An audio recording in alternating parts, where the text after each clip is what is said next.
김서택 목사님이라는 분이 계십니다. 그분이 쓰신 창세기 설교집이 총 10권으로 되어져 있는데 그 세 번째 권의 책의 이름이 약속의 땅에도 기근은 오는가 라고 하는 아주 신비롭고 신령한 제목이 쓰여져 있는 책이 있습니다. 거기에 약속의 땅이라고 하는 것은 가나안 땅을 의미하는 것이고, 이 가나안 땅을 성경이 나타내는 방식이 몇 가지가 있습니다.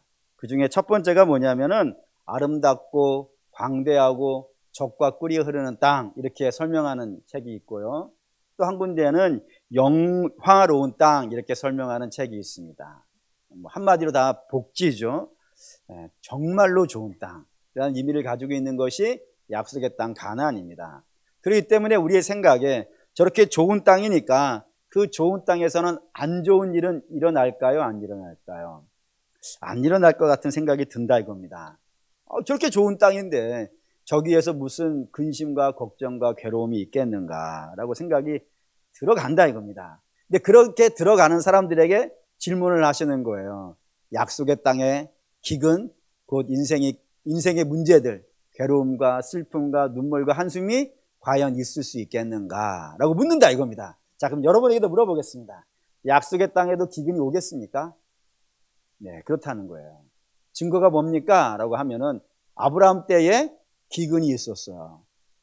그리고 이삭 때에도 기근이 있었어요. 그리고 야곱 때는요, 그 기근의 강도가 세서 7년 대기근이 있었어요. 기근이 있었단 말입니다. 근데 기근만 있었다 그러면 어쩌면 다행일 수 있어요. 가나안 땅에는 뭐도 있냐면 전쟁도 있어요. 수많은 전쟁이 난다 이겁니다. 이런 것들을 종합해 보았을 때 약속의 땅에는 복이 있겠어요, 없겠어요? 복이 있죠, 당연히. 복이 있는데 복만 있는 것이 아니라 기근도 있고 전쟁도 같이 있다는 거예요. 복지이면서도 고난의 땅이라 이겁니다. 근데 이게 우리도 마찬가지지 않겠어요? 저와 여러분들은 예수 그리스도의 보혈로 구원받은 백성인 줄 믿습니다. 그래서 예수 안에서 새로운 피조물인 줄 믿습니다. 그런데 그렇게 새로운 피조물이 살아가는 우리의 인생에도 기근과 전쟁이 있다 이겁니다. 물론 복도 넘치죠. 복도 있는 건 사실이지만 고난도 있어요. 그래서 우리의 삶을 가만히 보면 고난도 있고 복도 있는 더불어 사는 삶을 살고 있다 이겁니다. 그렇기 때문에 필요한 게 있어요. 뭐가 필요하냐면 고난도 같이 살고 있고 복도 같이 살고 있으니까 복이 뭔지를 알아야 된다 이거예요. 고난도 뭔지를 알아야 된다고요. 복의 의미와 고난의 의미를 다 알아야 된다고요. 이걸 모르면은 복을 받아가지고 복 때문에 타락하는 사람이 얼마나 많아요, 여러분. 잘 돼서 망한 사람들 많잖아요. 그러니까 복의 의미를 알아야 돼요. 복을 하나님 왜 주셨는가 알아야 되고, 또한 고난도 그 의미가 있다 이겁니다. 성도에게 하나님께서 그냥 생고생을 시킬 일은 없을 것 아니겠어요. 그 고난에도 하나님이 뜻하시는 바가 있을 텐데 그 고난의 의미를 알지 못하면 고난 속에서 실망하고 낙심하고 좌절하는 그런 일들이 발생된다 이거예요. 그렇기 때문에 항상 성도는 복은 왜 복인지, 그리고 고난은 왜 고난인지를 알아야 되기 때문에 사도 야고보가 성도에게 무엇을 구하라 그러는 거예요? 지혜를 구하라. 기억, 니은, 디귿 이런 공부를 잘하는 지혜가 아니고 복은 왜 주셨는지, 고난은 왜 있는지 그런 것들을 알 수 있는 신령한 영적인 지혜를 구하라라고 이야기를 했다 이겁니다. 그리고 그런 지혜 속에서 이 사도 야고보가 가장 기본이 되는, 고난의 성도에게 임하는 고난의 가장 기본이 되는 걸 설명했어요. 뭐라 했냐면 하나님이 성도에게 고난을 허락하실 때가 있는데 그 고난을 허락하실 때는 아무 이유 없이 하시는 것이 아니라 그 고난을 거치면서 성도가 온전하여 구비하고 흠이 없는, 조금도 흠이 없는 사람으로 자라게 하시려고, 마치 불 속에서 금을 연단하듯이 연단하기 위해서 잠깐 내리셔가지고 고난을 허락하시지만 그 고난이 끝나고 나면요 다시 올린다 이겁니다. 다시 영광 중에 올린다. 그리고 지난주에 예수 그리스도의 설명으로 여러분에게 말씀을 드렸습니다. 그러니 고난이 왔다고 해서 실망하지 말고 그 믿음의 길을 끝까지 가라라고 한 거라 이거예요. 근데 이 이야기는 여기서 끝난 게 아니라 그렇게 끝까지 믿음으로 살아가면 그 결과를 성경이 써놨어요. 12절 읽겠습니다. 시험을 참는 자는 복이 있나니 이는 시련을 견디어낸 자가 주께서 자기를 사랑하는 자에게 약속하신 생명의 면류관을 얻을 것이기 때문이라 라고 했다 이겁니다. 시험을 견뎌내고 참는 자가 복이 있는데 그 복의 결과가 무엇이냐면 생명의 면류관을 저가 쓸 것이다. 상급을 받을 거라 이거예요. 이거를 사도 바울은 디모데후서 4장에다가 자기 인생의 마지막으로 설명해 놓은 책에다가 뭐라고 써놨냐면 내가 선한 싸움을 다 싸웠다 이거예요. 그리고 달려갈 길을 다 마쳤기 때문에 내게 앞으로는 뭐가 있을 거라고요? 의의 면류관이 있을 거라고. 그러니까 의의 면류관, 생명의 면류관 다 동일하게 믿음으로 비록 내게 주어진 인생이 힘들고 어렵지만 실망하지 않고 낙심하지 않고 끝까지 믿음의 경주를 완주하는 자에게 하나님이 주시는 상급이라 이거예요. 상급이 있다 이겁니다. 그 놀라운 상급이 우리에게 있으니까 놀라운 상급이 있으니까 지금 힘들다고 해가지고 인생을 포기하면 안 되는 거라 이거예요. 달리던 믿음의 경주를 내려놔버리면요 안 된다 이거예요.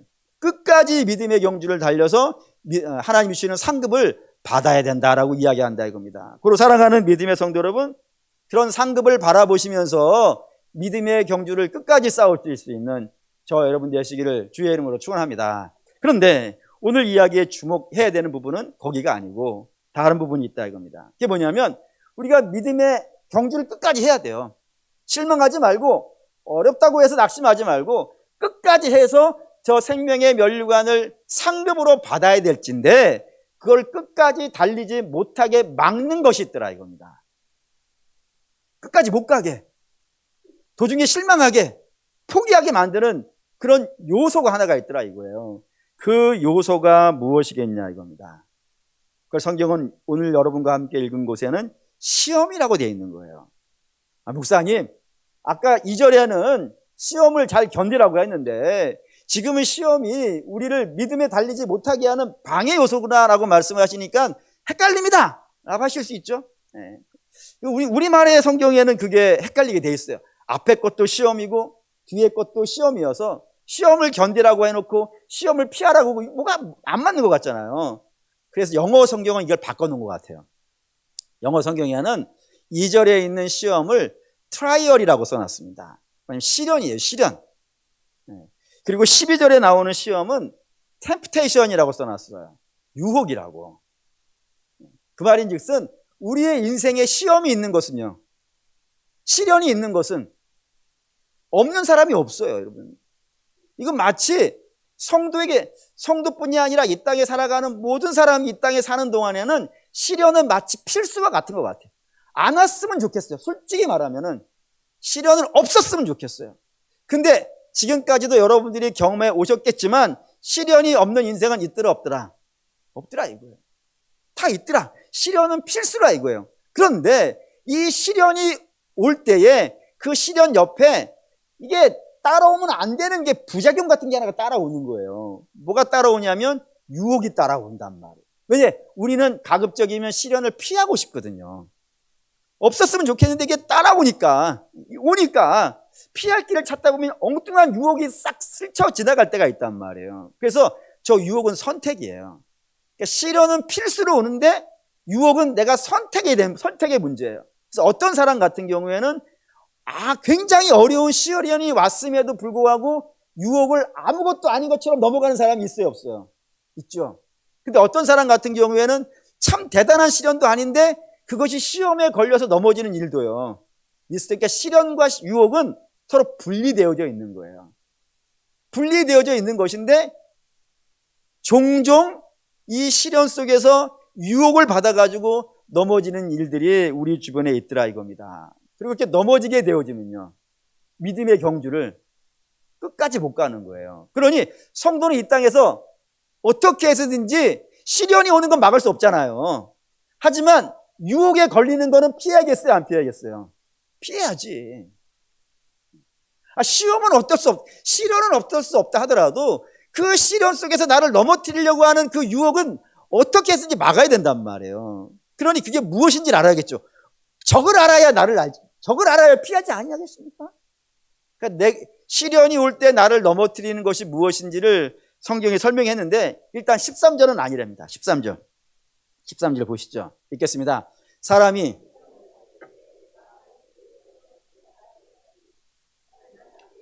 하지도 아니하시고 친히 아무도 시험하지 아니하시니라. 우리를 유혹에 빠뜨리는 것은 하나님은 아니라 이거예요. 왜?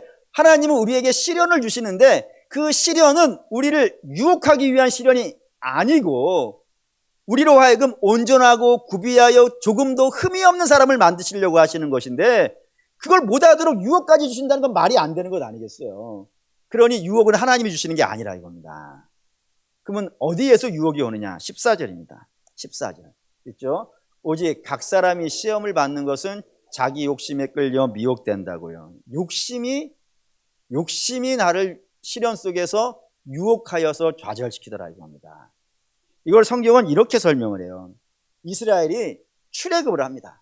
애굽에서 나오는데 하나님의 놀라운 은혜를 받아서 출애굽을 합니다.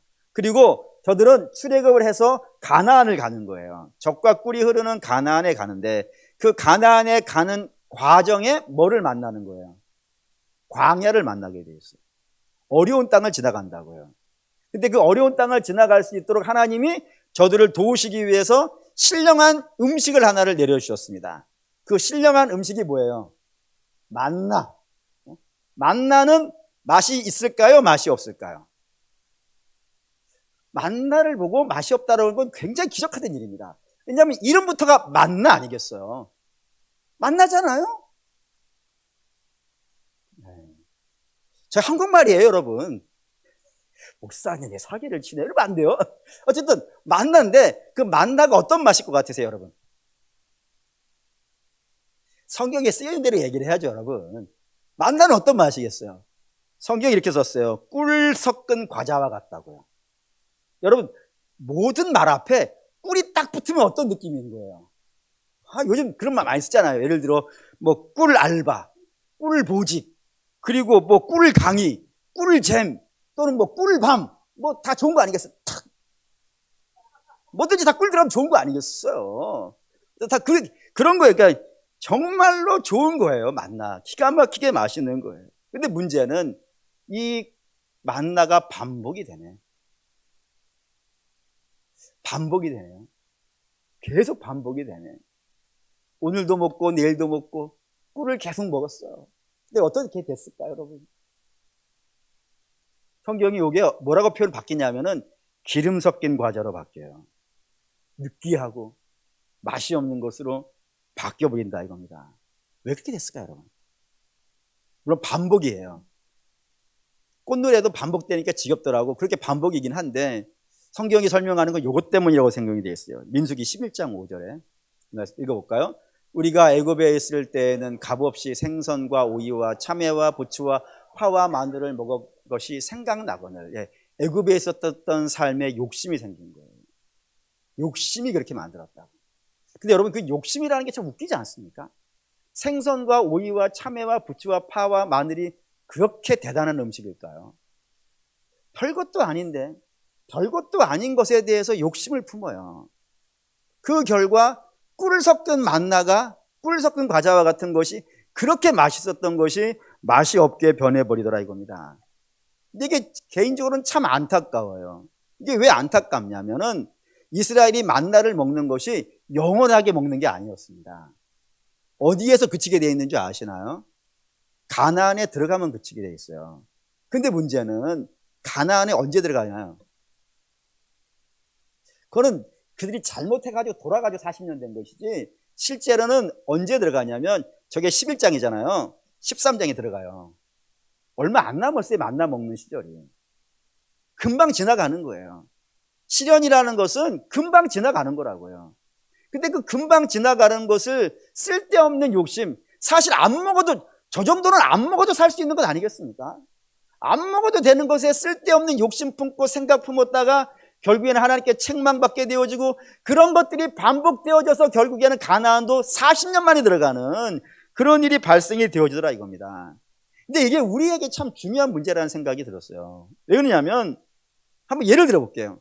우리의 가정이 있고 남의 가정이 있어요. 그런데 우리의 가정의 자녀는 공부를 못해. 근데 남의 가정 아이는 공부를 엄청 잘해가지고 명문대에 들어갔어요. 여러분 시험에 걸려요, 안 걸려요? 걸려요? 왜 걸리는 거예요, 이게? 왜 걸리지? 저는 이게 제가 욕심이라는 생각을 갖게 된 몇 가지 사건이 있어요. 그 첫 번째가 뭐냐면은 서울대 다니는 학생들을 이렇게 인터뷰하는 내용을 제가 본 적이 있거든요. 거기에 학생들이 이렇게 질문을 하니까 여러 가지 인터뷰를 막 하는데 머리가 복잡하고 산란하면 뭐 하십니까? 이런 내용이었어요, 인터뷰 내용이. 그랬더니 서울대 다니는 학생이 뭐라 그랬냐면은 수학을 푼대. 나 환장하겠어요. 그러면 머리가 정리가 된다는 거예요. 저는 머리가 잘 정리되어 있는데 수학을 보면 머리가 헷갈려. 아, 그때 알았어요. 야, 종자가 다르구나. 공부라는 게 여러분 은사인 것 같아요. 어떤 사람은 딱 앉아서 한 번만 딱 보면 다 외워져요. 근데 어떤 사람은 10번을 봐도 안 외워지는 사람이 있어요. 근데 이것도 세월도 가는 것 같아요. 예전에 제가 한 30대 때는 10페이지는 다 외웠어요. 근데 지금은 한 줄이 안 외워져. 네. 종자가 달라요. 근데 종자가 다른데 아이들에게 내 욕심을 채우기 위해서 공부하라고 외치면은 부모도 시험에 걸리고 자녀도 시험에 걸리는 건 아니겠습니까? 두 번째는 이유는 이런 거였어요. 명문대 안 가도 사는데 지장이 없죠. 증거가 뭐예요? 여러분 아니에요, 지금. 여러분이잖아요, 여러분이잖아요. 네. 사는 지장 없잖아요. 잘 살았잖아요, 여러분. 혹시 못 살으셨나요? 여러분 잘 살으셨어요, 지금까지. 믿음 안에 사는 게 잘 사는 거 아니에요. 그런데 어쩌면 명문대 나와가지고 감옥 가 있는 사람 한둘이 아닙니다, 여러분. 쓸데없는 욕심이 같이 망하는 일을 만들기도 해요. 세 번째, 욕심이라는 생각이 들어갔던 게 뭐냐면은 자녀가 그래도 살아있잖아요, 여러분. 살았으면 된 거 아니에요? 죽은 다음에 명문대 무슨 의미가 있겠어요? 그 귀한 자녀가 살아서 함께 밥을 먹고 있고 같이 웃고 있고 같이 살을 만지고 있다는 것만 해도 얼마나 감사한 일이에요. 근데 그게 감사가 안 되는 거예요. 공부를 못한다는 그 옆집 아이가 잘한다는 것. 그게 욕심이 돼가지고 내게 하나님이 귀한 걸 주셨는데 그걸 못 느끼는 거예요. 그게 맞나요, 여러분? 집에 가셔서 자녀들 얼굴 붙잡고 네가 내 맞나야 이래야 돼 지금. 근데 그걸 모르니까 욕심 품고 그러다가 결국엔 자녀도 망치고 자기도 망치는 일이 발생되더라고요. 요거 한번 봅시다. 디모데후서 4장 10절 읽겠습니다. 데마는 이 세상을 사랑하여 나를 버리고 데살로니카로 갔고, 데마가 등장했는데 바울의 제자예요. 그가 바울을 버리고 세상으로 갔다고 하는 겁니다. 근데 거기에 세상으로 간 이유를 설명해 놨어요. 뭐라고? 사랑해서. 근데 저 사랑해서를 왜 가져왔냐면 저 사랑해서라는 헬라어를 아가페로 써놨어요. 아가페가 뭔지 아시죠? 이거는 뭐 흔히 들어본 얘기잖아요. 아가페는 부모가 자식을 사랑하는 사랑을 아가페라 그러지 않습니까? 부모가 자식을 사랑할 때 조건을 갖고 사랑해요? 맹목적으로 사랑해요? 맹목적으로 사랑해요. 걔가 이쁘든 안 이쁘든 그거 중요한 게 아니에요. 내 자식이니까 그냥 무조건 사랑하는 거예요. 근데 데마가 세상을 그렇게 사랑했다고요. 그렇게 사랑하고 있었다고요. 그런데 저게 문제가 된 것은 저 디모데후서를 성경이 쓰고 있을 때 바울은 어디에 있었나요? 감옥에. 잠시의 시련에 있었다고요.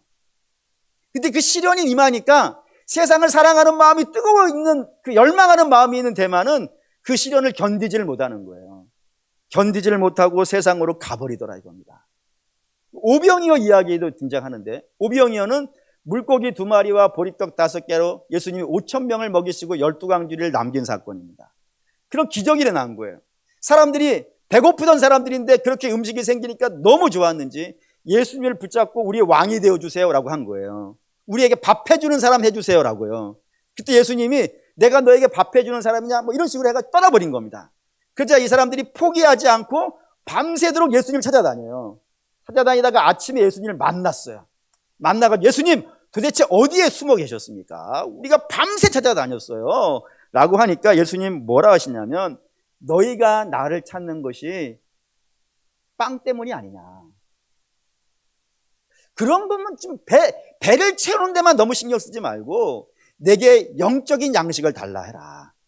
나는 생명의 빵이니 내가 그 빵을 주리라 라고 했는데 그 사람들이 뭐라 했냐면, 복잡한 얘기 하지 마시고 밥 해주세요, 이렇게 했단 말이에요.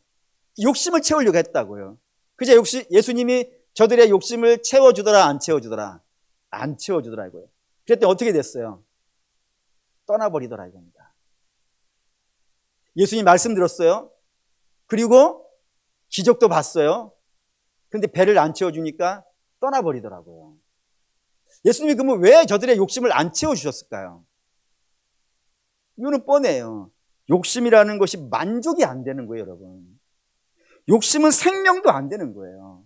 아무리 채우고 아무리 채워도 밑빠진 독과 같아가지고 이게 만족이 안 돼요.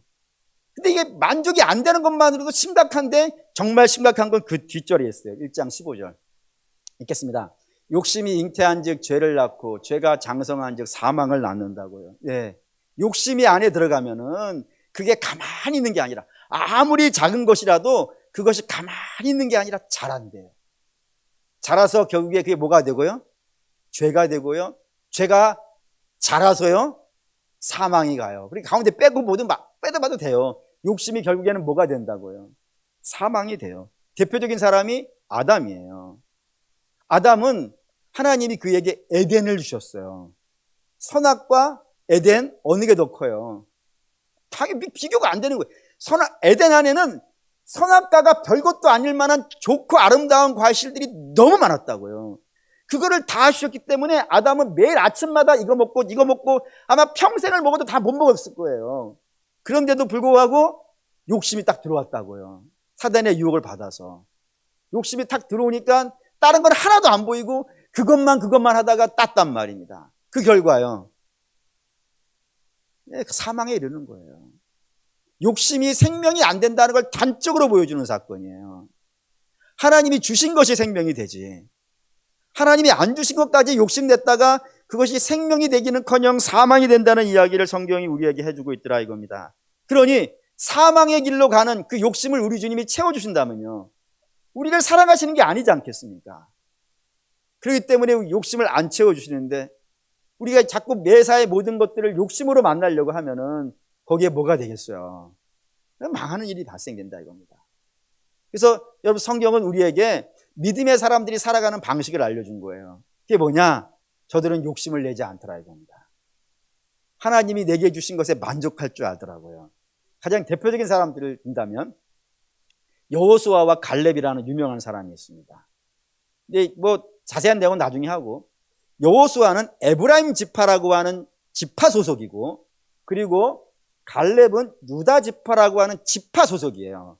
근데 이 두 지파 중에서 어느 지파가 더 크냐면 유다 지파가 조금 크다 정도가 아니에요. 압도적으로 커요. 2배 이상이 커요. 다른 지파를 다 합쳐도 사실은 수는 다른 지파가 더 많을 수 있지만 힘으로 따진다면 유다 지파가 다른 지파 몽땅 싸워도 지지 않을 만큼 강력한 지파가 유다 지파예요. 근데 그런 지파의 족장이 갈렙이에요. 그러면 모세가 죽었어요. 이제 모세가 죽은 다음에 여호수아와 갈렙 둘 중에 누가 더 이스라엘 전체를 이끌어가는데 이성적으로 생각했을 때 합리적인가요? 갈렙이지. 근데 하나님은 갈렙을 택하지 아니하시고 여호수아를 택했어요. 갈렙이 시험에 들었을까요? 안 들었을까요? 남들은 다 네가 할 거야 라고 했는데 내가 안 된 거예요. 더 구체적인 예를 들어볼까요? 좀 센 예를 들어봅시다. 한 교회에 두 성도가 있어요. 한 분은, 여기에 있는 분은 교회 봉사를 많이 하시는 분이에요. 여기에 있는 분은 그렇게 많이 한 분은 아니에요. 근데 장로 선거를 했어요. 모두가 다 이분이 된다 그런 거예요. 당당하게 나갔지. 근데 이분이 된 거예요. 이분은 시험이 들까요? 안 들까요? 시험 왜 드는 거야 도대체? 갈렙이 그런 거라고요. 내가 더 열심히 한다니까. 내가 더 크고 내가 더 활동적이에요. 더 리더십도 있고. 그런데 여호수아를 하나님이 택하신 거예요. 근데 갈렙이 시험이 안 드는 거예요. 오히려 뭐 하냐면 여호수아의 시종을 해요. 이런 이야기 굉장히 많아요. 성경뿐이 아니라 여기 이제 금산에 가면 금산교회라고 있잖아요. 거기에 두 분이 교회사에 유명한 두 분이 나와요. 하나는 조덕삼이라는 분이 있고 또 한 분은 이장이라는 분이 있어요. 이 두 분의 관계가 굉장히 재밌어요. 조덕삼이 이 김제지방 부자예요. 이자익은 그 집의 마부예요. 그러니까 조덕사님이 말을 타고 있으면 이자익이 말을 끌고 다니는 종이에요. 그래서 이렇게 다니면서 어디를 다녔냐면 교회를 다녔어. 교회를 다닌 거예요. 같이 다니니까 예배당에 들어가서 아주 같이 예배 드리지 않겠어요? 근데 이 두 분 중에 누가 장로가 됐을까요?